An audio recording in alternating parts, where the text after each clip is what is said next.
En este caso ya sé lo que debo hacer, dijo Tony, y saliendo del aposento mandó en busca del pastor Prigen.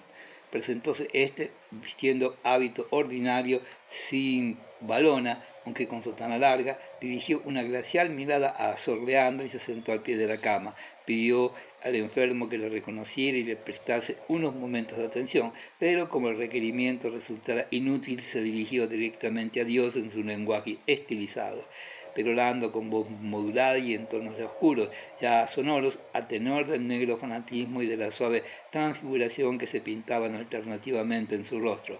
Pronunciaba las R's articuladas, pasándolas por el paladar con una gran ligereza que evocaba en el cerebro del pequeño Johann la idea de que el buen señor acaba de comer tostadas con manteca. Dijo que tanto él como todos los presentes no debían insistir rogando por la vida de aquel ser amado, puesto que bien a la vista estaba que la voluntad del Señor llamarlo así. Solo debían pedir para él la gracia de una dulce agonía. Rezó a continuación un par de oraciones de reconocida oportunidad y eficacia en tales casos y levantándose estrechó la mano a Gerda van der Broek, a la señora Permaneder, ha sido un momento la cabecita del pequeño Johann, mirando trémulo de ternura y melancolía las caídas pestañas del muchacho, saludó a la señorita Ida Hudman, midió otra vez con una fría ojeada a Sor Leandra y se retiró. Cuando el doctor Langal, que había ido un momento a su casa, estuvo de vuelta, lo encontró todo tal como lo había dejado. Después de cambiar unas palabras con la enfermera, se marchó de nuevo. Lo mismo hizo el doctor Grabó, luego de pronunciar unas breves frases. Tomás Bonderberg seguía con los ojos en blanco y agitando los labios, por los cuales dejaba escapar sonidos guturales. Caía la tarde, se veía afuera la luz de un pálido crepúsculo invernal y un rayo entraba a través de la ventana, iluminando las ropas interiores del cónsul, colgadas en desorden sobre el respaldo de una silla. A las 5, la irreflexiva señora Permaneder cometió su primera torpeza. Se encontraba sentada a la orilla del lecho frente a su cuñada, cuando de pronto plegó las manos y empezó a entonar en voz alta y gutural el cántico de «Acaba, Señor, acaba ya con su dolor, fortalece sus pies y manos y haz que hasta la muerte». Todos se quedaron suspensos. Oraba con tanto fervor y contrición que recitaba las palabras antedichas sin acordarse de que desconocía toda la estrofa, por lo que tendría que interrumpirla al tercer verso. Y así ocurrió. Quedóse cortada lamentablemente y no pudo hacer otra cosa que suplir el final con elevada dignidad de su porte. El pequeño Johann tosió de tal manera que su tos parecía un resuello y el silencio que a continuación se produjo fue solo interrumpido por el estertor del agonizante. Se produjo un momento de alivio cuando la sirvienta entró para anunciar que la mesa estaba servida en el aposento contiguo, pero en el momento en que empezaban a comer la sopa, presentóse Sor Leandra en el umbral llamándoles con un afable ademán. El senador se moría, jadeó lentamente 2 o 3 veces, enmudeció y dejó de mover los labios. Antes sus ojos habían muerto ya, luego en toda su figura se produjo un cambio total. El doctor Langal llegó pocos minutos más tarde y después de aplicar largo rato el estetoscopio al pecho del senador, dijo completamente persuadido: «Sí, ha muerto». Entonces, con el dedo anular de su mano suavemente pálida, Sor Leandra cerró piadosamente los ojos del difunto. La señora Permaneder cayó de rodillas al borde de la cama y, escondiendo el rostro en la colcha, se desbordó en amargo llanto, entregándose sin freno ni reserva a la explosión vehemente de su dolor, a aquella manifestación sentimental que era el mejor patrimonio de su feliz naturaleza. Bañado el rostro de lágrimas, pero fortalecida, aligerada y recuperado totalmente el equilibrio, levantóse del suelo, dispuesta ya a pensar en las escalas mortuorias, un enorme montón de elegantes notificaciones que habían de ser despachadas a toda prisa. En aquel momento llegó Christian al lugar de la triste escena. Le habían dado en el club la noticia del accidente de su hermano y salió precipitadamente, pero temeroso de encontrarse frente a un panorama atroz, había emprendido una gran vuelta por extramuros. Por eso no hubo medio de dar con él. Al fin se presentaba y en el zaguán recibió la nueva de que su hermano había dejado de existir. Pero si no es posible, dijo, y cojeando y con la mirada errante subió las escaleras. Allí estaba ahora, frente al lecho mortuorio, entre su hermana y su cuñada, de pie, mostrando su lamentable cráneo, sus caídas mejillas, el bigote colgante y la exagerada y corva nariz con las piernas flacas y torcidas, un poco doblado y un poco perplejo. Tenía los pequeños hundidos ojos fijos en el rostro de su hermano, que parecía como siempre callado, frío, reservado, correcto. Los ángulos de la boca de Tomás Bonderbrook, que marcaban un ángulo hacia abajo, tenían una expresión casi despectiva. Él, a quien Christian reprochara que a su muerte no derramaría una sola lágrima, estaba allí inerte, había muerto con sencillez, sin una sola palabra, retirándose envuelto en un gran silencio, de una manera correcta y elegante, dejando a los demás el bochorno como tan a menudo ocurre en la vida. Había obrado bien o mal al mostrar solo desprecio por los sufrimientos de Christian, por sus tormentos, por el hombre misterioso, por la botella de alcohol y por la ventana abierta. He aquí una pregunta perfectamente inútil, ya que la muerte, con su obstinada e incalculable parcialidad, la había hecho venerable, la había elevado y encumbrado, concentrado sobre él, con su imperio irresistible, el interés general, mientras los demás seguían desdeñando a Christian, burlándose de él con infinitas mofas que le usurpaban el respeto de todos. Nunca Tomás Bonderbrook se le pareció más imponente a su hermano que en aquel momento. El éxito era decisivo. La ajena compasión por nuestros dolores, solo la muerte nos la procura. Hasta los más atroces sufrimientos son para ella subestimados. Has tenido la razón y me inclino ante ti, pensó Christian, y con un rápido y torpe ademán hincó una rodilla en tierra y besó la mano yerta de su hermano que descansaba sobre la colcha. Después, retrocediendo, se puso a pasear por la habitación con la mirada vaga y perdida. Acudieron también los viejos Kreger, la señora Vanderbrook de la calle Ansi y el viejo señor Marcus. Tampoco faltó la pobre Clotilde, que estuvo contemplando el cadáver con rostro atontado y desplegadas las manos cubiertas con guantes de hilo. No vayáis a creer, Tony y Gerda, dijo con su voz monótona y lastimera, que mi corazón es de hielo porque no me veis llorar, es que ya no tengo lágrimas, y todos creyeron sus palabras. Tal era la desolación y el aplanamiento que mostraba toda su persona. Al fin todos dejaron paso a una vieja antipática y murmuradora que venía para lavar y vestir el cadáver, ayudada por Sor Leandra. Algo avanzada la noche, hallábanse todavía en el salón Gerda Vanderbrook, la señora Permanader, Christian y el pequeño Johann sentados bajo la gran lámpara de gas alrededor de la redonda mesa central. Trabajaban activamente para confeccionar la lista de las personas a quienes debía mandarse esquela. Luego había que escribir en los sobres las direcciones, las plumas corrían rápidas sobre el papel. De cuando en cuando alguien recordó una nueva amistad y anotaba otro nombre en la lista. También Jano tuvo que ayudar, después escribía ya correctamente y el tiempo premiaba. Tanto en la casa como en la calle reinaba un gran silencio. Raramente se oía resonar pasos. La presión del gas del alumbrado producía un continuo y ligero rumor. Sonaba un nombre en voz baja y el papel crujía bajo la pluma. A veces, al encontrarse sus miradas, recordaba lo que había ocurrido. La señora Permanader escribía con grandísima diligencia, pero a cada 5 minutos, como si lo hiciese adrede, dejaba la pluma, alzaba las manos, las juntaba al nivel de la boca y prorrumpía en amargas quejas.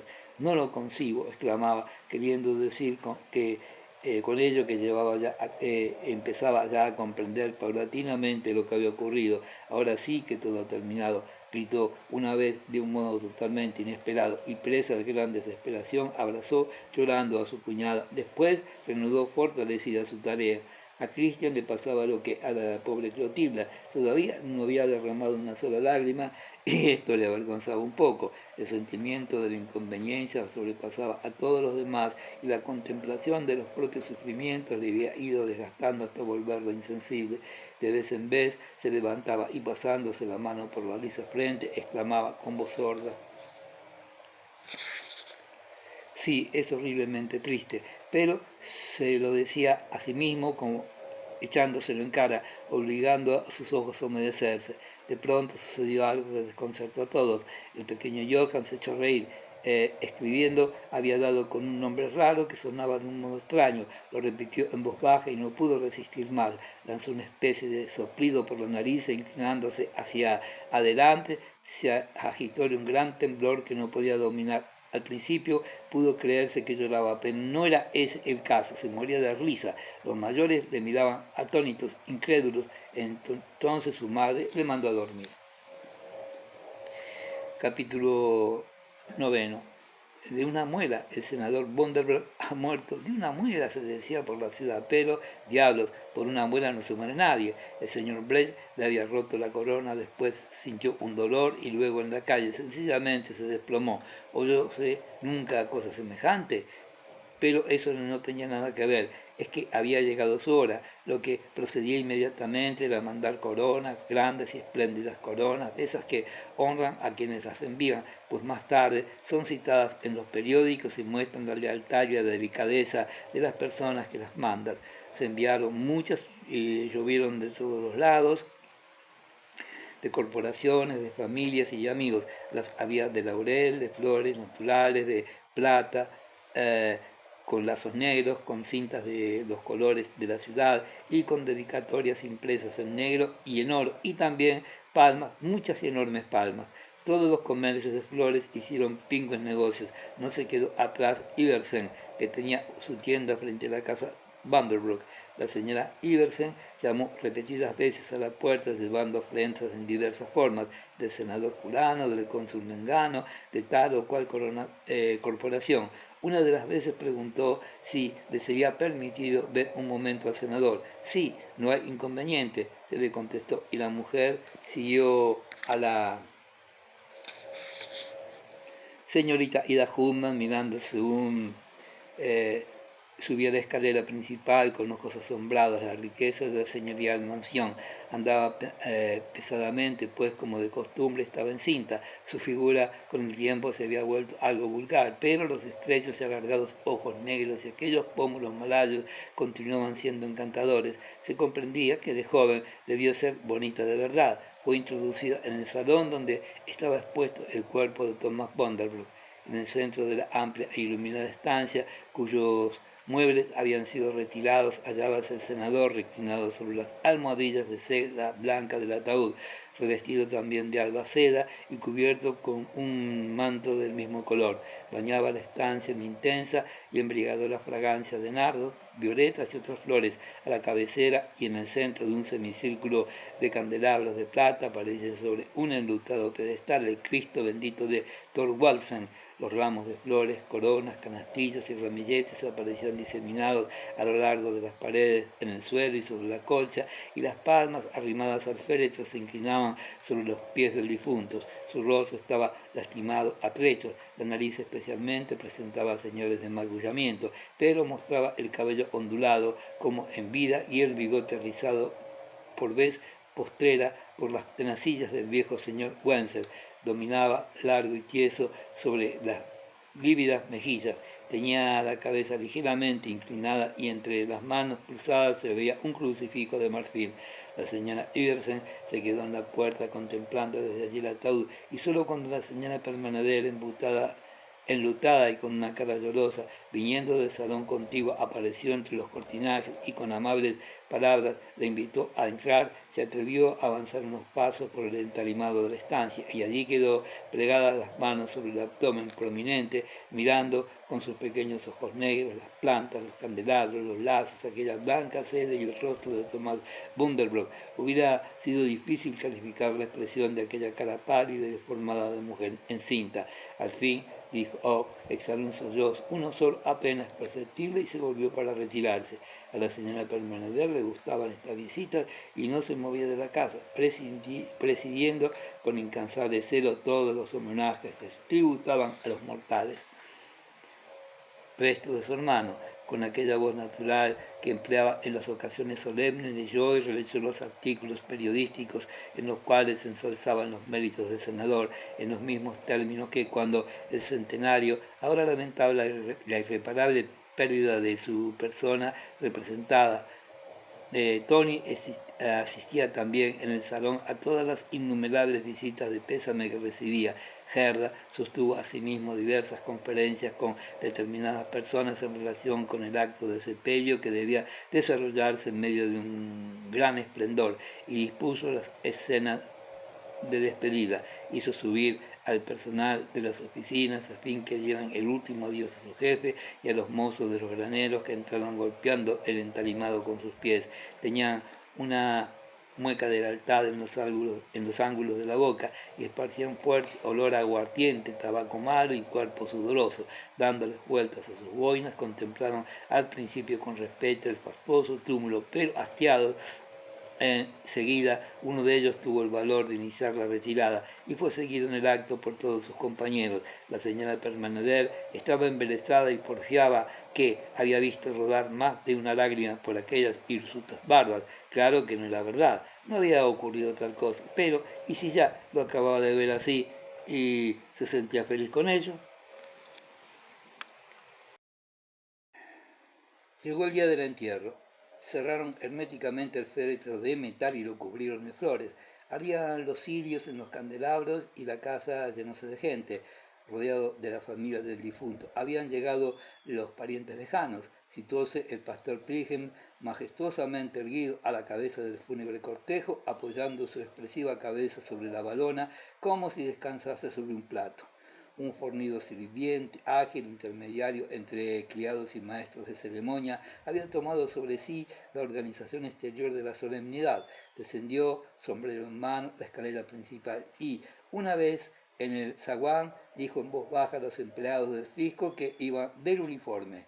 Las habitaciones están llenas, pero en el pasillo queda sitio todavía. Y estos, a su vez, transmitieron la noticia a los mozos de los graneros que iban con blusa, calzones y sombrero de copa. Cayóse todo el mundo para ir a oír al pastor Prigen, que empezó su discurso con voz poderosa y bien timbrada, que resonó por toda la casa, y mientras él, arriba, junto a la imagen de Cristo, se retorcía las manos elevándolas y abría los brazos en actitud de bendecir, en la calle frente a la casa, bajo el blanco hielo de invierno, aguardaba el coche fúnebre de 4 caballos. Detrás de este seguía una larga serie de carruajes que llenaban la calle hasta el río frente a la puerta, formada en doble línea. Esperaban también en su lugar descanso una compañía de infantería mandada por el teniente von Trotha, que llevaba la espada desenvainada y tenía los ojos fijos en el mirador. Numerosas personas estaban asomadas a las ventanas de los alrededores o aguardaban en la calle estirando el cuello. Finalmente se inició un movimiento en el vestíbulo, resonó la breve voz de mando del teniente, los soldados presentaron armas, rindió el señor von Trotha su espada y apareció el féretro que, llevado en hombres por 4 mozos ataviados con negras capas y tricornios, se tambaleó un momento al salir a la calle. El viento esparció el aroma de las flores por encima de las cabezas de los curiosos, hizo ondear los negros penachos del coche mortuorio, despeinó las crines de los caballos y agitó las gasas enlutadas de los sombreros de cocheros y lacayos. Lentamente caían gruesos copos de nieve que se balanceaban en el aire. Los caballos del coche fúnebre, cubiertos de negro hasta los ojos, se pusieron lentamente en marcha, conducidos por 4 parafreneros vestidos de igual color. Cerró la marcha la tropa y detrás fueron siguiendo los coches. Christian Bonderbroek con el pastor Prigen iba a la cabeza del duelo y el pequeño Johann seguía junto a un rollizo pariente de Hamburgo, y lenta, triste y solemnemente fue desfilando el entierro de Tomás Bonderbroek. Al impulso del viento chascaban las banderas a media asta que ostentaban las casas. Los empleados de las oficinas y mozos de los almacenes seguían a pie. El féretro llegó al cementerio, seguido del duelo, dejó atrás cruces, estatuas, capillas y desnudos sauces llorones, y delante de la tumba de la familia Bonderbroek, la compañía de infantería que se había adelantado rindió otra vez honores, mientras detrás de unos arbustos resonaban los acordes graves y moderados de una marcha fúnebre, y otra vez la gran lápida con esculpidos blasones de la familia se puso a un lado y los personajes de la ciudad se reunieron rodeando la fosa donde Tomás Bonderbroek iba a encontrarse con sus padres. Allí estaban todos los hombres importantes, bajas las cabezas o melancólicamente ladeadas, distinguiéndose los consejeros de la ciudad por sus guantes y corbatas blancas. Más lejos se agrupaban los empleados, mozos, oficinistas y obreros de los depósitos.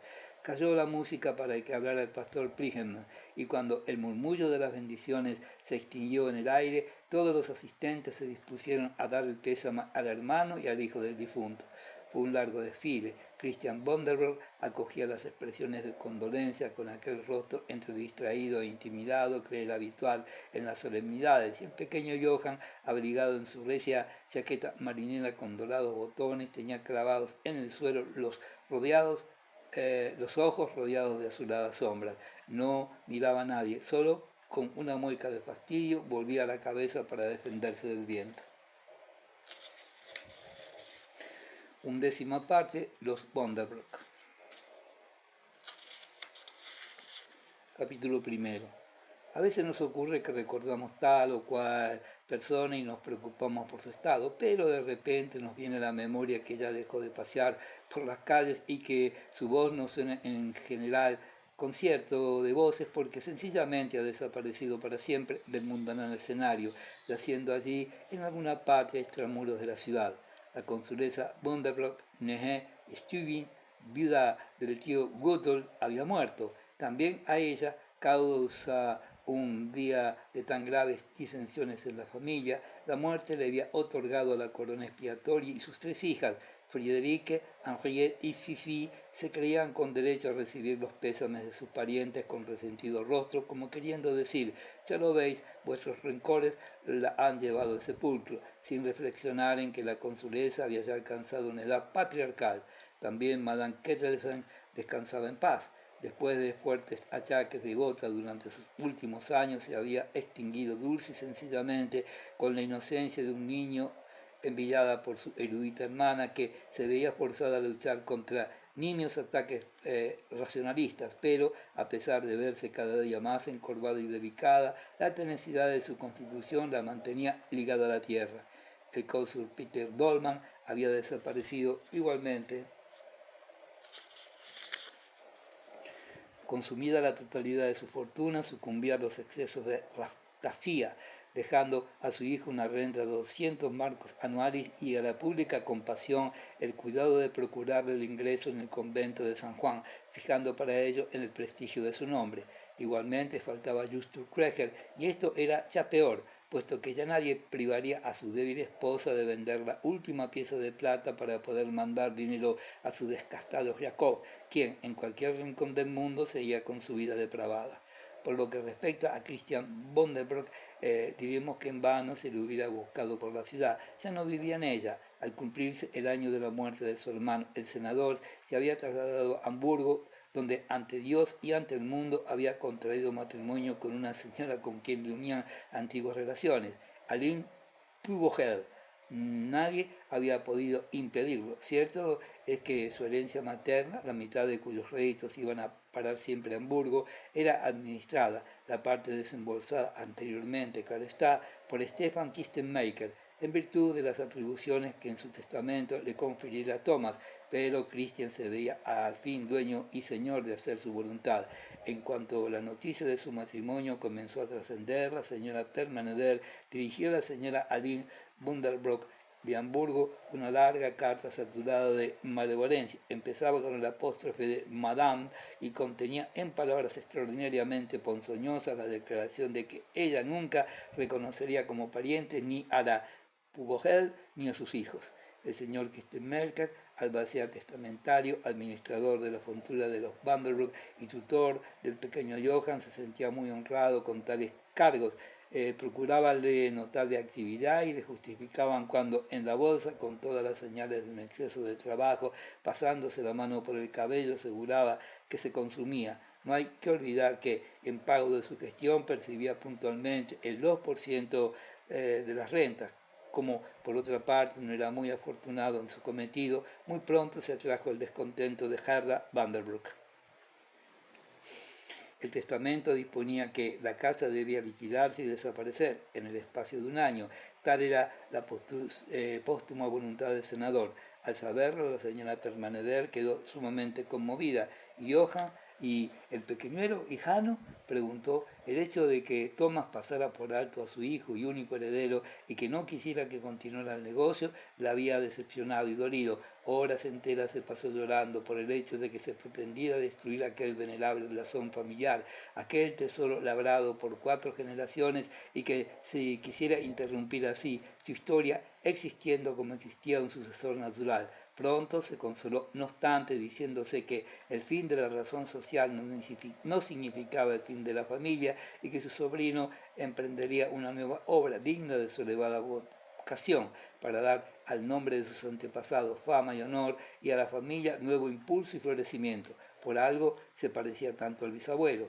La marcha de los negocios en manos del señor Kistenmaker y del viejo señor Marcus empezó a declinar de una manera lamentable. El plazo señalado era breve, demasiado breve, y como la disposición tenía que cumplirse al pie de la letra, el tiempo apremiaba. Las operaciones flotantes fueron liquidadas principalmente y en condiciones desfavorables. Las ventas fueron desventajosas y los almacenes y graneros se convirtieron en dinero, pero con fuertes pérdidas. Además, lo que no lastimaba la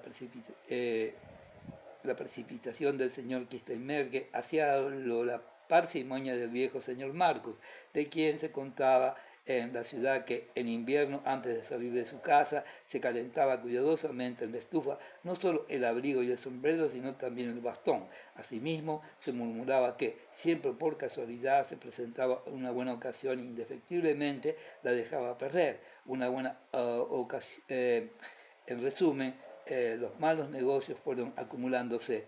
Thomas Vanderbroek había dejado al morir un inventario, el valor de 650.000 marcos, y un año después de la apertura del testamento era patente que en modo alguno podía contarse con esta suma.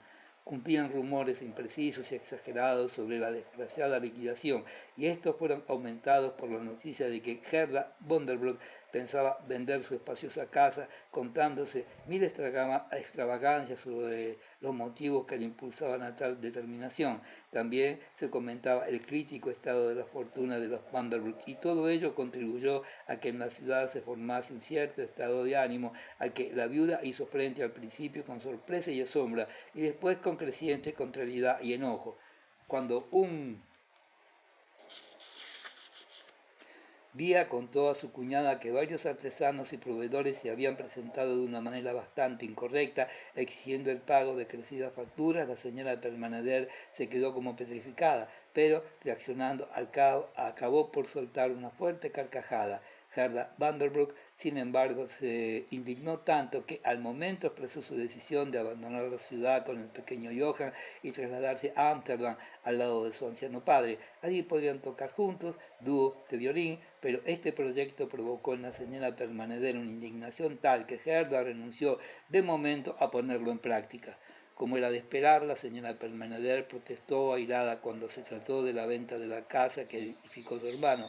Lamentóse vivamente de la desastrosa impresión que aquel acto ocasionaría y sostuvo que representaba para la familia un nuevo desprestigio. No obstante, hubo de reconocer que no conducía a nada seguir residiendo indefinidamente en la amplia y señorial mansión, costoso capricho de Thomas Vanderbroek, y que más práctico sería que Gerda se trasladase a alguna cómoda villa en pleno bosque, alboreada para el señor Gosch, el corredor Sigismund Gosch. Un día memorable y sublime llegó a iluminar su ancianidad un acontecimiento de tal naturaleza que tuvo a sus miembros temblorosos por espacio de varias horas, y este fue que nuestro hombre pudo llegar a penetrar en el salón de Gerda Vanderbroek y, sentado frente a ella, cara a cara, tratar de la venta de la casa. Traía su blanco cabello en desorden, avanzaba la barbilla horriblemente, inclinando la cabeza, y esto le obligaba a abrir simultáneamente los ojos. Su posición era tal que le hacía parecer jorobado.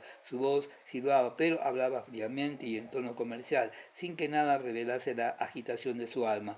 Propuso quedarse con el inmueble y, avanzando la mano y con una pérfida sonrisa ofreció por él la suma de 85.000 marcos. Era aceptable, puesto que un quebranto era cosa que podía preverse, pero hace falta conocer la opinión del señor Kistenmaker, y Gerda Vanderbroek despidió al señor Gold sin cerrar el trato.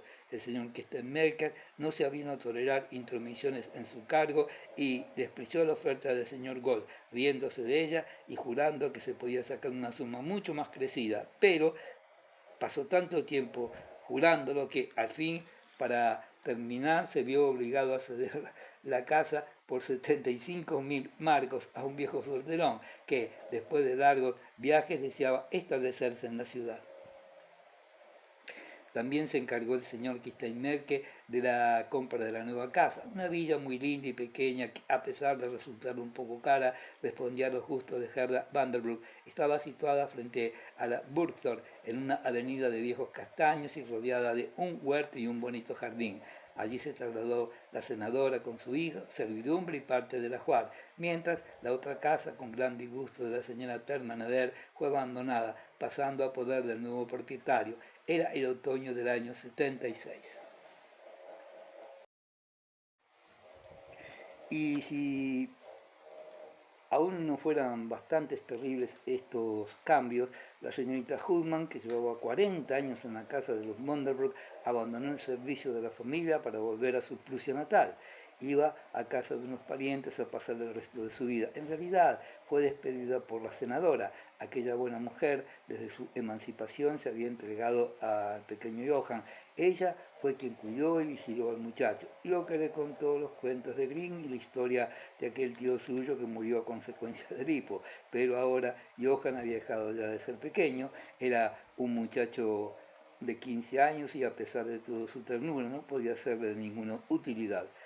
Con la madre, tiempo hacía que estaba en relaciones algo tirantes. La señorita Ida nunca había podido considerar a la señora, entrada en la familia mucho después que ella, como perteneciente de toda la casa, y además sus muchos años de servicio habían engendrado en ella ciertos humos que le daban pretensiones exageradas sobre varias atribuciones. Constantemente originaba choques, dándose demasiada importancia o permitiéndose en el gobierno de la casa tales o cuales libertades. La situación llegó a ser insostenible, hubo escenas violentas y, a pesar de que la señora Permanader intercedió por ella con la misma elocuencia con que lo hiciera por la casa y los muebles, la señora Vanderbroek fue inflexible. Ida Hudman se marchó. Lloraba amargamente cuando llegó la hora de separarse de su pequeño Johann. Este la abrazó y, a continuación, cruzó las manos detrás de la espalda y, apoyándose sobre una pierna mientras descansaba la otra sobre la punta del pie, la vio marchar con la misma preocupada y pensativa mirada con que sus ojos dorados, pardos, rodeados de sombras azules, habían contemplado el cadáver de su abuelo y de su padre, la liquidación de la antigua residencia y otros tantos acontecimientos extraordinarios.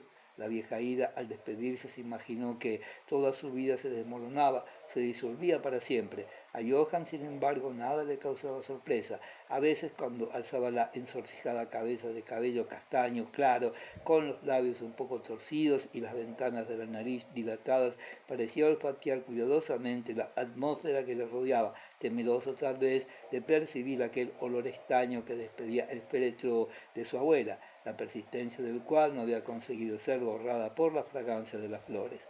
Cada vez que la señora Permanader iba a casa de su cuñada, llevaba aparte a su sobrino para hablarle del pasado y de aquel porvenir que los Vanderbroek, con la gracia de Dios, deberían agradecer un día al pequeño Johann. Cuanto más adverso era el presente, tanto menos podía dejar de describirle la grandeza y distinción que reinaba en las casas de sus padres y abuelos, y cómo el bisabuelo de Hanno había recorrido el país en carroza de 4 caballos. Un día sufrió una crisis hepática a consecuencia de haber oído sostener a coro a Frédéric, Henriette y Fifi que los Angenstrom eran la crème de la sociedad. De Christian llegaban noticias desoladoras. El matrimonio parecía haber mejorado su salud, enredado en supersticiones y manías molestado por su esposa y por un médico, se había trasladado a un sanatorio. Tampoco se encontraba a gusto en él y escribía a los suyos cartas desesperadas, expresando el vivo deseo de salir de aquel establecimiento donde al parecer se le trataba con gran severidad, pero allí le tenían y tal vez variese más así.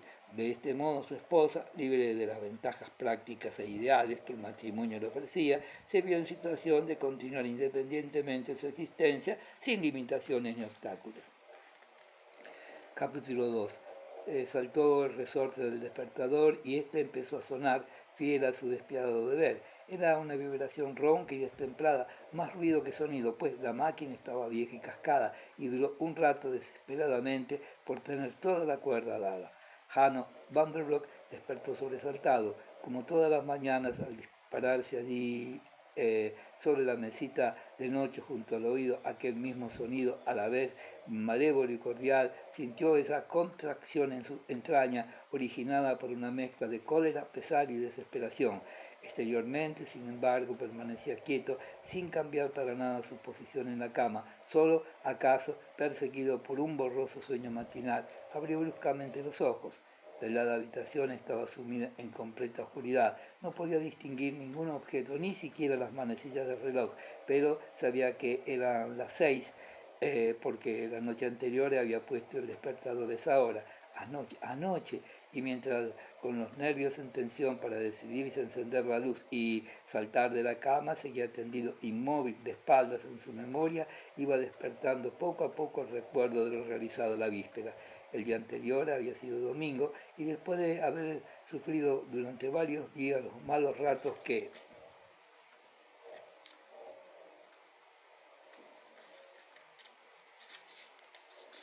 le proporcionaba el señor Brecht, su madre le concedió como recompensa que fuera al teatro a oír Lohengrin.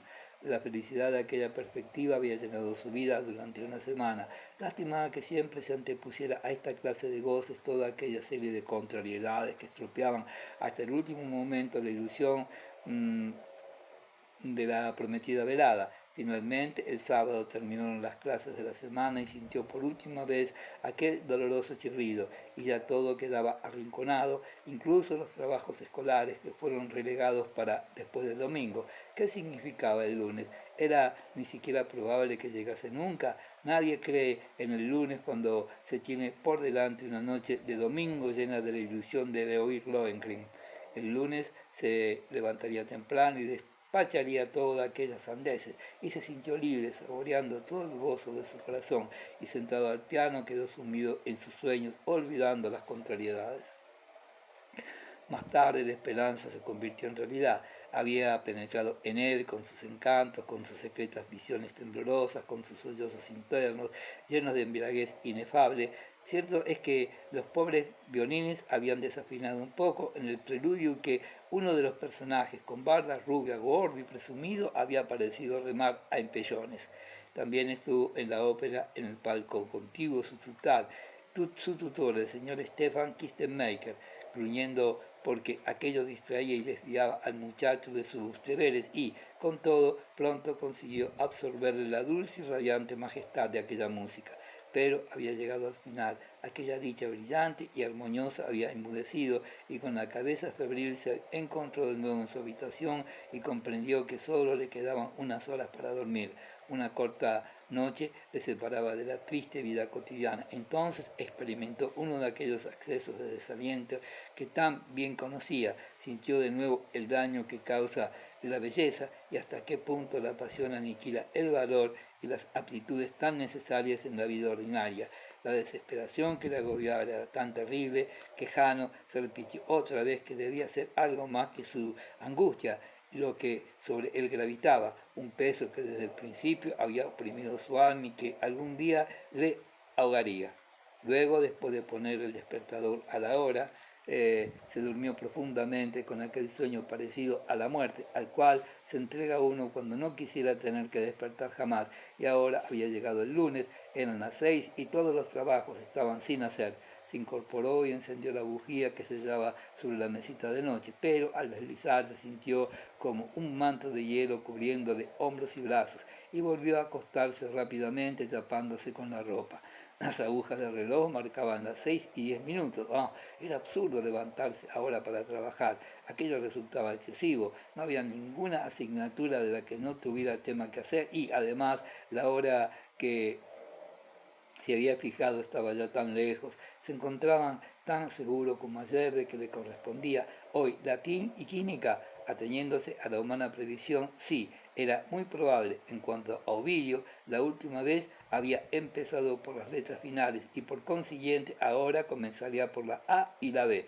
Sin embargo, no era forzoso, no era indudable. Toda regla tiene excepciones. ¿Qué no hace a veces la casualidad, santo Dios? Y mientras su mente se iba devanando, todos aquellos argumentos tan copiosos como eficaces fueron confundiéndose sus ideas y quedó dormido otra vez. Su habitación de colegial, reducida, fría y desnuda, seguía iluminada por el tenue resplandor de la vela. La Madonna Sistina en bronce continuaba a la cabecera de su cama, la mesita plegable en el centro, la estantería en desorden repleta de libros, el pupitre de caoba de rectas patas, el armario y el pequeño lavabo, todo permanecía igual. Cristales de hielo cubrían los vidrios de la ventana, cuya persiana estaba subida con objeto de que la luz del día penetrase antes. Y Hanno von der Broek dormía con la mejilla pegada a la almohada, los labios separados y las pestañas fuertemente cerradas. Tenía una expresión de ferviente y doloroso abandono y las sienes cubiertas por los rizos de su cabello castaño claro. Poco a poco la llamita de la mesa de noche iba perdiendo su resplandor rojo amarillento, porque a través de la capa de hielo pegada a los cristales de la ventana empezaba a penetrar en la estancia la mañana turbia y gris. A las 7 se despertó el muchacho con sobresalto. El último plazo estaba vencido. Levantarse y conformarse con el día que era el único remedio. Faltaba solamente una hora escasa para entrar en el colegio. El tiempo apremiaba y no podía hablarse ya de los trabajos. No obstante, seguía echado, lleno de amargura, tristeza y resentimiento contra aquella brutal coacción que le forzara a dejarle el caliente lecho en medio de la helada penumbra y marchar a todo trance donde aquellos hombres severos y malhumorados le aguardaban. 2 minutos todavía, ¿no?, preguntó a la almohada con doliente ternura. Después, en un arranque de terquedad, otorgó unos 5 minutos más, cerrando de nuevo los ojos que estuvo abriendo constantemente, ya el uno, ya el otro, para fijarlos en la aguja del reloj que, estúpida, ignorante y correctamente, iba siguiendo su camino. A las 7:10 saltó de la cama y empezó a moverse con gran prisa por la habitación. La vela continuó ardiendo, pero pues la luz del día no era aún suficiente. Limpiando un cristal, pudo ver que en la calle reinaba una niebla espesa. Sentía frío intenso en todas las partes del cuerpo y tiritaba a veces con un doloroso temblor. Le ardían las puntas de los dedos y estaban tan hinchadas que no hubo medio que pudiera servirse del cepillo de uñas.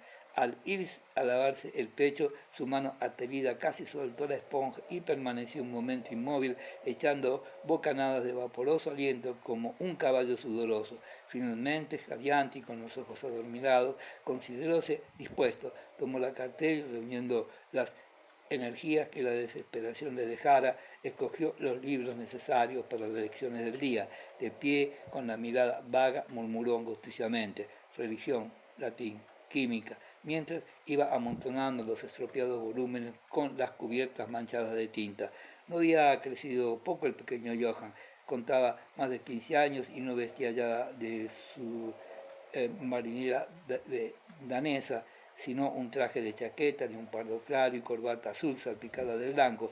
Lucía sobre su chaleco la larga y fina cadena de oro, herencia del abuelo, y en el cuarto de la diestra, un poco ancha pero bien articulada, brillaba la esmeralda del sello hereditario que también le pertenecía. Se puso la recia chaqueta de lana y el sombrero, tomó la cartera y apagó la vela. Precipitóse por la escalera y, pasando por delante del oso embalsamado que estaba en la planta baja, torció a la derecha y penetró en el comedor.